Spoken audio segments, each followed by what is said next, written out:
In the Brave browser, I have the same exact website with 3 different shopping carts all inside the same exact browser session.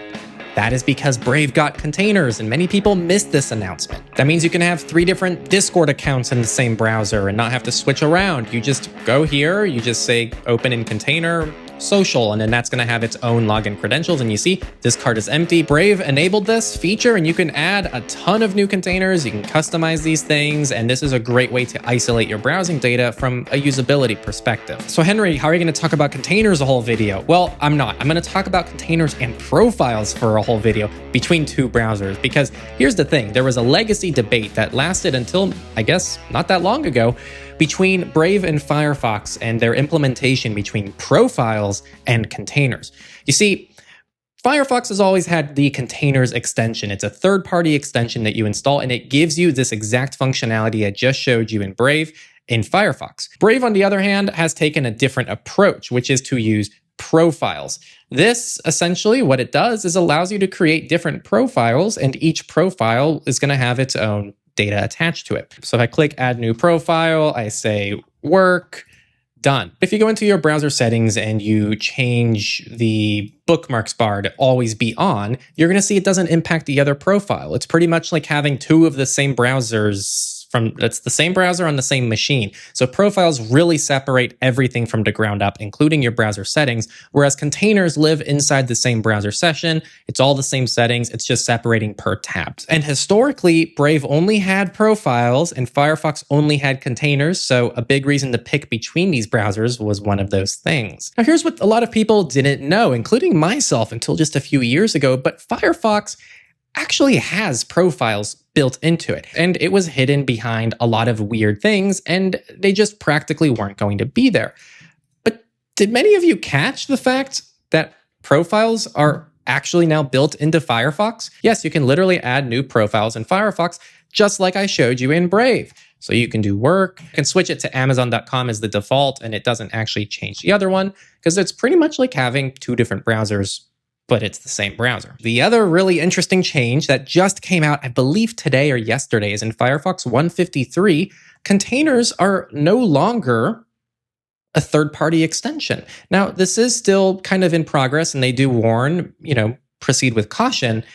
But yeah, I didn't install a third-party extension. This is just built-in containers now into Firefox. And it works, again, the same way as I showed you with Brave, where you can open the same site inside the same browser session, but open it in a different container. So to summarize where we're at, we have 2 of the most popular privacy-first browsers, which I would argue is Brave and Firefox. They are like the most mainstream privacy browsers out there that are the most usable, all things considered.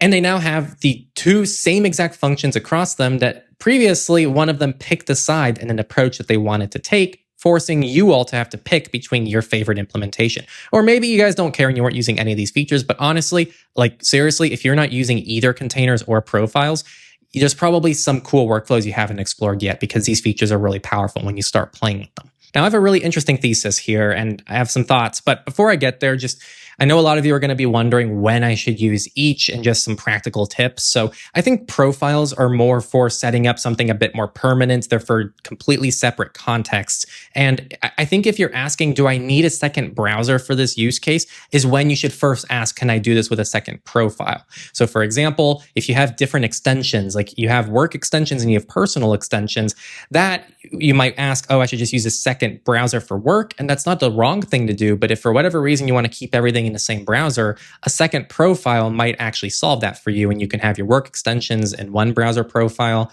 and then not have those in your other browser profile. It's also good for separating personal and work devices. So let's say you have a work phone and a personal phone. In the context of either Brave or Firefox, you can still sync your bookmarks and all your settings from the same browser, right? It's only one version of Brave, but in one profile, you're syncing to one phone, and in another profile, you're syncing to another phone. So it's quite powerful when you think about these workflows.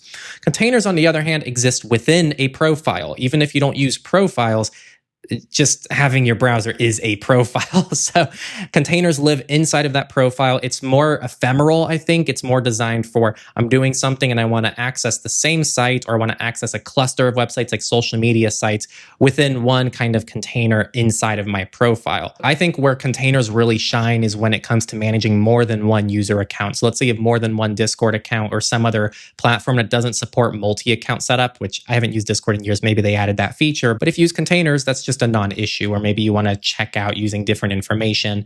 There's many little reasons you might find to use containers. And yes, you can combine these tools together so you can have different sets of containers for each profile within either browser. It is crazy how powerful these things are getting all inside the same browser. These don't stop fingerprinting. These don't make you anonymous. They're more a usability thing to prevent you from having to open up 5 different browser windows and potentially even different browsers altogether just to accomplish something pretty simple. Now, I'm all for having multiple browsers. I use multiple browsers too, but without profiles and without containers, I would probably have to have more browsers than I already do. My takeaway from this is I think this is freaking awesome, right? Like, the more that we get to feature parity between these basic things, the more flexibility you have in your choices. Because whether you choose to use Brave and or Firefox, as if you have to pick one, you can use both. This is great. It means there's now one less reason that you're tied to one browser if for whatever reason you wanted to move away. Like if profiles missing from Firefox, which they released a while ago, but if you missed that news and you've only been using Brave because it has profiles, but in all other areas of your life, Firefox would be better for you, then this is fantastic. It means that we now have those same very powerful features across both browsers. So massive props to Brave for putting out containers. I did not see this coming. I never thought Brave was going to put in containers into a Chromium-based browser. I actually think this might be the first ever container implementation, first party, like built into the browser on the Chromium side of things. Let me know if I'm wrong about that. Let me know in the description. And also massive shout out to the Firefox team for embracing profiles and also making containers more easily accessible. Having something be a third-party plugin you have to know to install is much different than building a feature into the settings. Most importantly, I'm happy that this is no longer really a debate. We don't have to have this debate between profiles and containers anymore, which I know many of you aren't having with your friends and family over dinner, but I can tell you, in my field of work and people behind the scenes, it's a very common debate back here. So this debate is no longer a thing.